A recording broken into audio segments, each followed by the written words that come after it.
الحمد لله نحمده ونستعينه ونستغفره ونؤمن به ونتوكل عليه ونعوذ بالله من شرور انفسنا ومن سيئات اعمالنا من يهده الله فلا مضل له ومن يضلل فلا هادي له ونشهد ان لا اله الا الله وحده لا شريك له ونشهد ان سيدنا ومولانا محمدا عبده ورسوله وبارك وسلم تسليما كثيرا كثيرا.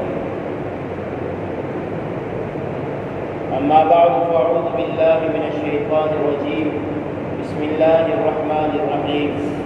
قل هو الله احد الله الصمد لم يلد ولم يولد ولم يكن له كفوا احد.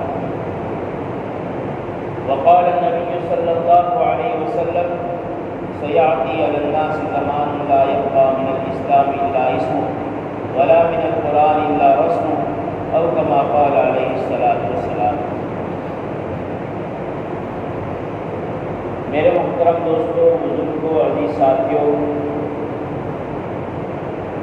آج جمعہ کا دن ہے. فضائل کے اعتبار سے جمعہ کا دن بقرہ عید اور روزی عید کے دنوں سے زیادہ قیمتی ہے.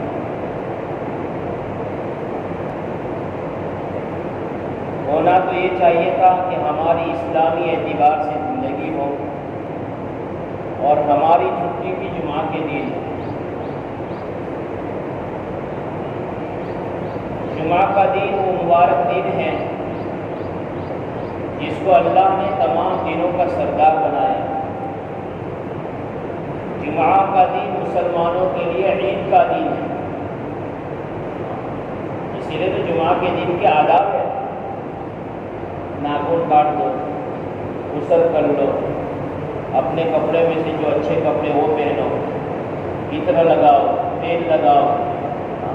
یہ سارے آداب اس کے لیے ہے کہ اپنے آپ کو مزین کرو. جس طرح ظاہری اعتبار سے اپنے آپ کو مزین کرنے کا حکم ہے، اسی طرح اعمال کے اعتبار سے بھی اپنے آپ کو مزین کرنا چاہیے. کہ جمعہ کے دن سورہ کہف کا اہتمام کرو. بعض روایتوں میں آیا ہے جس کا مفہوم یہ ہے کہ سورہ کہف کا پڑھنے والا اللہ جل جلالہ عز نوالہ آئندہ جمعہ تک اس کی عبادت کرتے ہیں. بعض روایتوں میں یہ بھی آیا ہے جس کا مفہوم یہ ہے کہ کل قیامت کے دن پل صراط پر سے ایمان والے کا جو گزر ہوگا وہ سورہ کہف کی روشنی کے اندر گزر ہوگا. یعنی اس کی پیشانی پر سے جو روشنی پھوٹے گی اور نکلے گی وہ سورہ کہف کی پابندی کرنے کی وجہ سے اللہ جل جلالہ عز نوالہ یہ اس کو دیں گے، اور اسی روشنی کے اندر وہ پل صراط کا راستہ آسانی کے ساتھ پار کر کے جنت میں چلا جائے گا. سورہ دخان پڑھا کر جناب رسول اللہ کا فرمایا جو جمعہ کے دن سورہ دخان کی پابندی کرتا ہے اللہ اس کے لیے ایک محل تیار کرتا ہے. اور ایمان والا کوئی ایسا ہو ہی نہیں سکتا جس کی چاہت یہ نہ ہو کہ میں جنت میں نہ جاؤں. سورہ دخان کے پڑھنے والے کے لیے جنت میں جانا یقینی، اس لیے کہ اس کا محل تیار ہو چکا ہے. سورہ جمعہ کی تلاوت کیا کرو، اس لیے کہ جناب رسول اللہ صلی اللہ علیہ وسلم جمعہ کے دن سورہ جمعہ پڑھا کرتے تھے. جمعہ کے دن درود شریف اور استغفار کی کثرت کیا کرو. بلکہ ہماری اسلامی اعتبار سے رات پہلے آتی ہے، دین بعد میں آتا ہے. جیسے کہ انگریزی کے اعتبار سے آج جمعہ کا دن ہے تو جمعہ کی رات بعد میں ہم گنتے ہیں، لیکن شریعت کے اعتبار سے اور اردو تاریخ کے اعتبار سے رات پہلے آتی ہے، دین بعد میں آتا ہے. یعنی جمعرات کی دن اور جمعہ کی رات، وہاں سے جمعہ کا دن شروع ہو گیا، اب آج کی مغرب تک رہے گا، غروب تک۔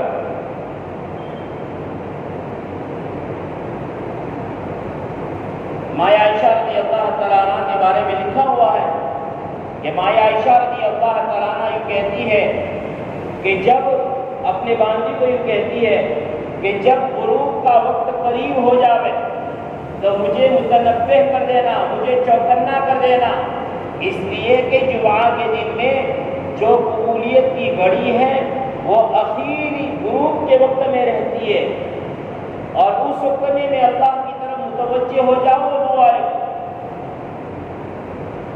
جمعہ کے دن کے اندر اللہ نے ایک ایسی گھڑی رکھی ہے کہ دعا قبول ہوتی ہے، عام دنوں میں اس کی فضیلت نہیں ہے۔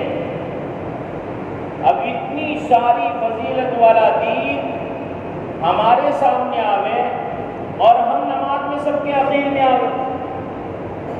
جو شخص جمعہ کے دن سب سے پہلے مسجد میں داخل ہوا اس کو ایک اونٹ اللہ کے راستے میں قربان کرنے کا ثواب ملتا۔ جو سب کے اخیر میں آیا یعنی دوسری اذان سے پہلے آیا، ایک اذان ہماری ہو چکی، اب دوسری اذان ہوگی، اس سے پہلے آیا، اس کو ایک انڈا اللہ کے راستے میں صدقہ کرنے کا ثواب ملتا۔ جیسی اذان ہو گئی دفتر بند کر کے فرشتے بھی صفوں میں بیٹھ جاتے ہیں، اب آنے والے کا کوئی ثواب نہیں۔ ایک بات یاد رکھو، ہم ہمارے نبی حضرت محمد مصطفیٰ صلی اللہ علیہ وسلم کی امت میں ہیں، اور آپ ہمیشہ دائم الفکر رہتے تھے، دائم الغم میں رہتے تھے، ہاں، اور آپ کو یہ فکر بھی تھا کہ میری امت کی عمریں دوسری امت کی عمروں کے برابر نہیں ہیں، اس لیے کہ اگلی امتوں کے تو عمریں بہت زیادہ تھی۔ کتاب میں لکھا ہوا ہے حضرت موسیٰ علیہ السلام جا رہے تھے، ایک عورت رو رہی تھی، بڑھیا، کہا کیا ہوا؟ کہا کہ میرے بچے کا انتقال ہو گیا۔ کہا کہ تیرا بچہ کتنے سال کا تھا؟ کہا کہ 300 سال کا۔ کتنے سال کا بھی؟ 300 سال کا اس کو بچہ کہہ رہی ہے، ہاں۔ تو آپ اس فکر میں رہتے تھے کہ میری امت کی عمریں کم ہیں تو میری امت کے اعمال بھی کم رہیں گے، لیکن اللہ جل جلالہ نے ہمارے نبی حضرت محمد مصطفیٰ صلی اللہ علیہ وسلم کے غم اور فکر کے صدقے میں کچھ اوقات، کچھ راتیں اور کچھ دن ایسے بنا دیے کہ اگر امت محمدیہ صلی اللہ علیہ وسلم کا کوئی فرد ایمان والا اگر ان دنوں کی، ان راتوں کی، ان وقتوں کی قیمت کو پہچان لے اور اس کو وصول کر لے گے تو اگلی امتوں کے اعمال سے زیادہ اس کے اعمال ہوں گے۔ جیسے کہ بقرعید گئی کہ نہیں گئی؟ اب 9ویں تاریخ کا روزہ، اب اس 9ویں تاریخ کے روزے کی فضیلت کیا ہے؟ ایسے تو 10 دن کے روزے کی فضیلت یہ ہے، لیکن 9ویں تاریخ کی روزے کی فضیلت اور بڑھا دی گئی کہ اگلے سال کے، پچھلے سال کے گناہ معاف۔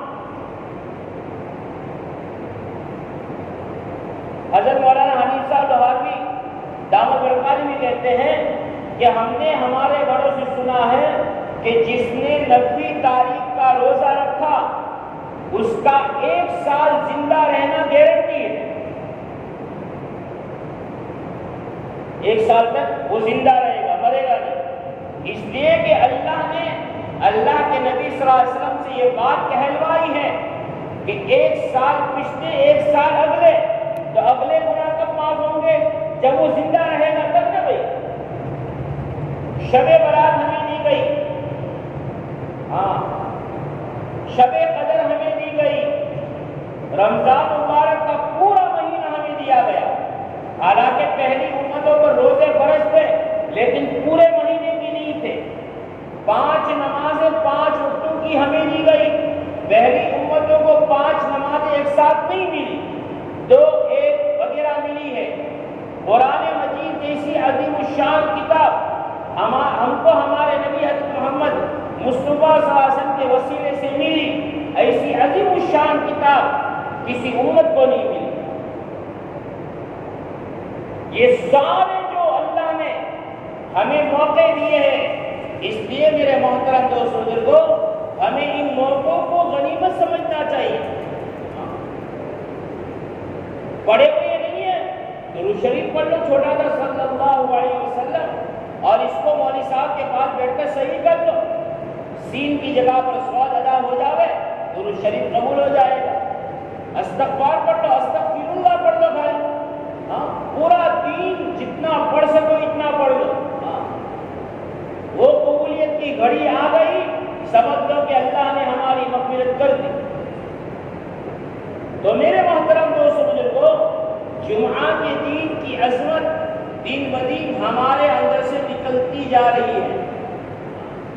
کچھ بوڑھے بیچارے جو پہلے آ جایا کرتے ہیں، جوان طبقہ تو سب کے عقیل میں آتا، حالانکہ غسل کر لیا ہے، فارغ ہو گیا ہے، جمعہ کے لیے ہی اس نے تیاری کی ہے، لیکن اذان ہوگی اس کے بعد میں مسجد میں جاؤں۔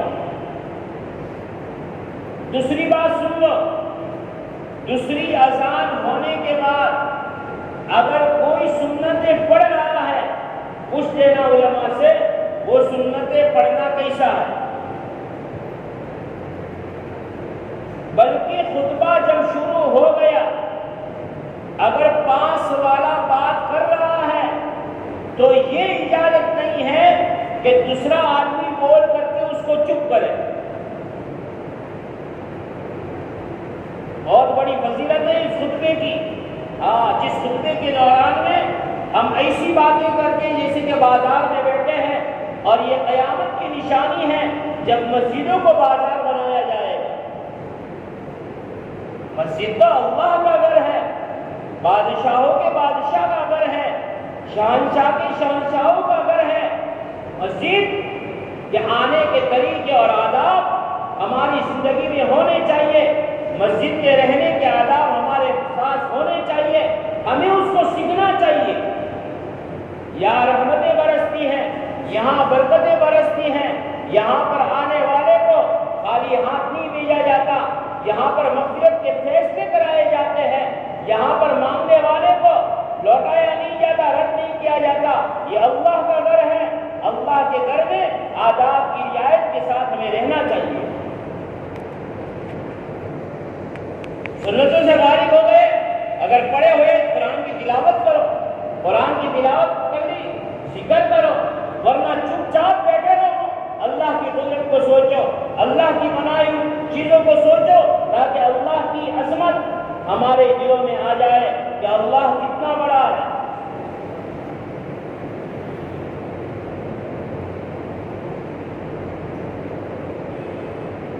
اور میں نے یہ کہا کہ جو جتنا ان راتوں کو، ان دنوں کو، ان وقتوں کو وصول کرے گا وہ آگے بڑھے گا۔ اسی لیے اللہ کے نبی صلی اللہ علیہ وسلم نے صحابہ سے سوال کیا کہ میرے صحابہ مسلم کون ہے، منی مفلس کون ہے؟ مفلس جیسے کہ ہمارے ذہنوں میں غریب کون ہے، تو ہمارے ذہنوں میں یہ بات آتی ہے جس کے رہنے کا ٹھکانا نہ ہو، پہننے کے لیے کپڑے نہ ہو، کھانے کے لیے انتظام نہ ہو، اس کو ہم مفلس اور غریب کہتے ہیں۔ اللہ کے نبی صلی اللہ علیہ وسلم فرمایا وہ مفلس نہیں ہے، مفلس تو وہ ہے جو بہت سارے اعمال لے کر قیامت کے دن آئے گا۔ ایسے اعمال لائے گا کہ اعمال کے انبار پہاڑوں کے برابر لگے ہوئے ہوں گے، اور حشر کے اندر کھڑے ہوئے لوگ اس کے اعمال پر رشک کر رہے ہوں گے۔ یہ کتنا بڑا محنت کر کے آیا ہے، کتنے سارے اعمال لے کر آیا ہے، کتنے مجاہدے کر کے آیا ہے، لیکن جب اس کا حساب اور کتاب شروع ہو جائے گا تو حقوق والے آئیں گے۔ دین صرف عبادت کا نام نہیں ہے، دین تو ایک پورا پیکٹ ہے جس کے اندر عبادت بھی ہے، ایمانیت بھی ہے، اخلاق بھی ہے، اور معاشرت بھی ہے، اور معاملات بھی ہے۔ جنت میں جانے کے لیے ایمان کا کامل ہونا ضروری ہے، جنت میں جانے کے لیے عبادتوں کا مضبوط ہونا ضروری ہے، جنت میں جانے کے لیے اخلاق کا اچھا ہونا ضروری ہے۔ آقا نامدار تاجدار مدینہ فخر دو عالم حضرت محمد مصطفیٰ صلی اللہ علیہ وسلم فرمایا، میں اچھے اخلاق کی تکمیل کے لیے پیدا کیا گیا۔ آپ کی سیرت کو اٹھا کر کے دیکھو، آپ کی زندگی کو اٹھا کر کے دیکھو۔ ایک صحابی رضی اللہ تعالیٰ نے کہا کہ اللہ کے نبی آپ یہاں پر ٹھہرو، میں آتا ہوں۔ اب ذہن سے بات نکل گئی۔ اللہ کے نبی صلی اللہ علیہ وسلم تقریباً 2-3 وہاں پر ٹھہرے۔ ہمارے جیسا نہیں کہ چلو بھول گیا ہوگا، چلو آئے گا تب دیکھا جائے گا، نہیں، اس نے وعدہ کیا ہے یہ آئے گا۔ اللہ کے نبی وہاں پر کھڑے رہے۔ جب اس کو یاد آیا، وہ صحابی دوڑے ہوئے آئے اور گئے اور کہا کہ اللہ کے نبی صلی اللہ علیہ وسلم، دماغ میں سے بات نکل گئی تھی، بھول گیا تھا۔ اللہ کے نبی نے کہا، تو نے جو مجھے تکلیف میں ڈال دیا۔ آپ کی معاشرت دیکھو، آپ کی بیٹیوں کی پرورش دیکھو، آپ کے گھر کے اعمال دیکھو، آپ کی قربانیاں دیکھو۔ معاشرت کس کو کہتے ہیں؟ گھر کے ماحول کو کہتے ہیں۔ ہاں، کہ گھر کا ماحول دیندار بنانا، بیٹا کا ذہن بھی دیندار ہو، ماں کا ذہن بھی دیندار ہو، لڑکیوں کا ذہن بھی دیندار ہو، سب دیندار ہو، اور دینی اعتبار سے گھر کا ماحول کامل اور مکمل ہو۔ آپ نے اپنی بیٹی حضرت فاطمہ سے بھی کہہ دیا، یا فاطمہ اعملی اعملی وانقضی نفسک عن النار لا ينفعک ان اباک نبی۔ اے فاطمہ، دنیا میں عمل کر لینا۔ حالانکہ حضرت فاطمہ رضی اللہ تعالیٰ کی قربانیاں، حضرت حسن حسین رضی اللہ تعالیٰ عنہما کی قربانیاں، حضرت علی رضی اللہ تعالیٰ عنہ کی قربانیاں سیرت میں لکھی ہوئی ہے۔ تاریخ گواہ ہے کہ جنہوں نے بڑی بڑی قربانیاں دی ہیں ایمان کو پھیلانے کے لیے، کلمے کو لوگوں تک پہنچانے کے لیے، اور نانا جان کے دین کو زندہ رکھنے کے لیے بڑی بڑی قربانیاں دی گئی ہیں۔ لیکن آنے والی دنیا کی امت کو سمجھانے کے لیے، چاہے میری بیٹی کیوں نہ ہو، لیکن میں میری بیٹی کو یہ بات کر رہا ہوں کہ بیٹی عمل کر لینا، نماز کی پابندی، روزے کی پابندی، اللہ کے حکم کی پابندی، شریعت کی پابندی، میری سنتوں کی پابندی کرتے رہنا۔ تو اس بھرم میں مت رہنا، اس وہم میں مت رہنا کہ میرے ابا جان تو نبی ہے، کل اللہ کے سامنے کھڑی ہو کر کہہ دوں گی اے اللہ فاطمہ کو معاف کر لو، اس لیے کہ اس کے ابا نبی تھے۔ کہا کہ یہ بات مجھے کان میں نہیں آئے گی۔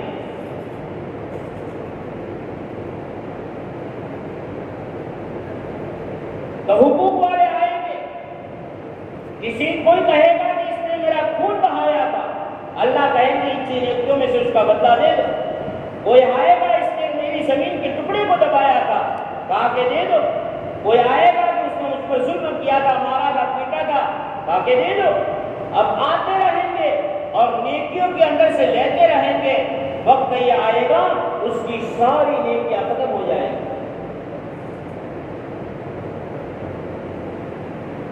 پھر بھی حقوق والے آئیں گے، اللہ سے کہیں گے اللہ ابھی بھی ہمارے حق باقی ہے۔ تو اللہ یہ کہے گا اب تو اس کے پاس نیکیاں نہیں ہے، اب تو تمہارے گناہ اس کے اوپر ڈالو اور بدلہ لے لو۔ اس لیے کہ وہاں تو وکالت نہیں چلے گی، وہاں پر سفارش نہیں چلے گی، وہاں پر تو اگر سفارش چلے گی تو آقا انعامدار تاجدار مدینہ فخر دو عالم حضرت محمد مصطفیٰ صلی اللہ علیہ وسلم کی چلے گی۔ اور کس کے لیے چلے گی؟ جو سچا پکا امتی بن کر دنیا سے جاوے، اس کے لیے دعوے نہیں، دلیل کے ساتھ۔ حضور والا چہرہ ہو، حضور والا لباس ہو، حضور والی زندگی ہو، اور حضور جو طریقے لے کر آئے تھے دنیا میں وہ طریقہ ہو، اور اپنے ایمان کے پاسپورٹ پر رسول اللہ صلی اللہ علیہ وسلم کی سنتوں کی مہر لگائی ہوئی ہو، اس کے لیے اللہ کے نبی سفارش کریں گے اور اس کو جنت میں بھیجنے کے لیے اللہ سے کہیں گے۔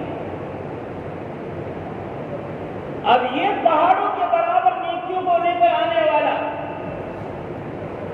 کہاں جائے گا؟ حدیث پاک کے اندر یہ ہے، یہ جہنم میں جائے گا۔ میرے دوستو، ہم مسلمان ہیں، ہم ایمان والے ہیں، ایمان کی نعمت پر ہمیں فخر بھی ہونا چاہیے، لیکن ایمان کو باقی رکھنے کے لیے ہمیں فکر بھی ہونی چاہیے۔ یہ فخر ہے اللہ نے بت پرستی سے اور دوسری عبادتوں سے اور عیسائی اور یہودیت سے اور دوسرے دھرموں سے اور دوسرے دینوں سے ہماری حفاظت کر کے ہمیں مسلمانوں کے گھروں کے اندر پیدا کیا، ہمیں اپنے نام کے لینے کی توفیق عطا فرمائی، ہمیں مسلمان بنایا، ایمان والا بنایا۔ لیکن اس کے ساتھ ساتھ میرے دوستو، اس ایمان کا بقا اور اس ایمان کو باقی رکھنا یہ بھی ایمان والے کے لیے ضروری ہے۔ اور یہ کب باقی رہے گا؟ ہمیں تجربہ ہے کہ دنیا کی کوئی بھی چیز ہو، اس کو باقی رکھنے کے لیے ایک محنت ہوتی ہے۔ ایک آدمی نے بہت بڑا اچھا محل بنا دیا، لیکن اگر اس کو چھوڑ دیا بنا کر کے تو آج نہیں، کل نہیں، پرسوں نہیں، ترسوں نہیں، 1 سال، 2 سال، 10 سال، پھر وہ کھنڈر بن جائے گا۔ کیا ہوا کہ بنا کر کے چھوڑ دیا، فکریں نہیں کی، اس کی مرمت کی، اس کی صفائی کی۔ اگر ایمان کی فکریں نہیں کی تو میرے دوستو ایسا نہ ہو کہ موت کی بارڈر پر ایمان ہمارے دلوں پر سے نکل جاوے یا موت کا فرشتہ آوے اور ہمارے دلوں میں ایمان نہ ہو۔ اور یہ فیصلہ ہے اللہ کا، یقین پکی فیصلہ ہے۔ اس فیصلے کے اندر کوئی تبدیلی اور بدلاؤ نہیں ہے کہ جو ایمان کے بغیر جائے گا وہ سیدھا جہنم میں جائے گا، اور جو ایمان کے ساتھ جائے گا اس کے لیے تو گناہ گار ہے تو سزا پا کر جنت میں جائے گا۔